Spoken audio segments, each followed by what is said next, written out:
ജിയോ തങ്ങളുടെ entry level prepaid plan പിൻവലിച്ചതിന് തൊട്ടുപിന്നാലെ എയർടെല്ലും 249 രൂപയുടെ പ്ലാൻ നിർത്തലാക്കി. 2025 ഓഗസ്റ്റ് 20 അർദ്ധരാത്രി മുതൽ എയർടെൽ 249 രൂപയുടെ പ്രീപെയ്ഡ് പ്ലാൻ നിർത്തലാക്കി. 24 ദിവസത്തേക്ക് 1 GB പ്രതിദിന ഡാറ്റ, പരിധിയില്ലാത്ത കോളുകൾ, പ്രതിദിനം 100 SMS എന്നിവ വാഗ്ദാനം ചെയ്യുന്ന പ്ലാൻ നേരിട്ടുള്ള പകരക്കാരനെ പ്രഖ്യാപിച്ചിട്ടില്ല. ഇത് ഉപയോക്താക്കളെ വിലയേറിയ പ്ലാനുകളിലേക്ക് തള്ളിവിടുന്നു. താങ്ങാനാവുന്ന ഹ്രസ്വകാല റീചാർജുകളുടെ ദിവസങ്ങൾ എണ്ണപ്പെട്ടതായി തോന്നുന്നു. റിലയൻസ് ജിയോ അതിന്റെ ജനപ്രിയ 249 രൂപയുടെ പ്രീപെയ്ഡ് പ്ലാൻ നിശബ്ദമായി പിൻവലിച്ചതിനുശേഷം ഭാരതി എയർടെൽ അതേപടി പിന്തുടരുകയും സ്വന്തം 249 രൂപയുടെ ഓപ്ഷൻ നിർത്തലാക്കുകയും ചെയ്തു. എയർടെല്ലിന്റെ ഏറ്റവും ആക്സസ് ചെയ്യാവുന്ന എൻട്രി ലെവൽ റീചാർജായി പലരും കരുതിയിരുന്ന ഈ പ്ലാൻ ഒരു ബാലൻസ്ഡ് പാക്കേജ് വാഗ്ദാനം ചെയ്തു.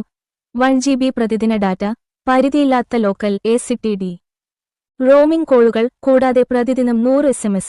ഇത് 24 ദിവസത്തെ വാലിഡിറ്റി ഉണ്ടായിരുന്നു. ദീർഘകാല പാക്കുകളിൽ ഏർപ്പെടാതെ ബജറ്റ് സൗഹൃദ പ്ലാൻ ആഗ്രഹിക്കുന്ന ഉപയോക്താക്കൾക്ക് ഇത് ഒരു മികച്ച തിരഞ്ഞെടുപ്പാക്കി.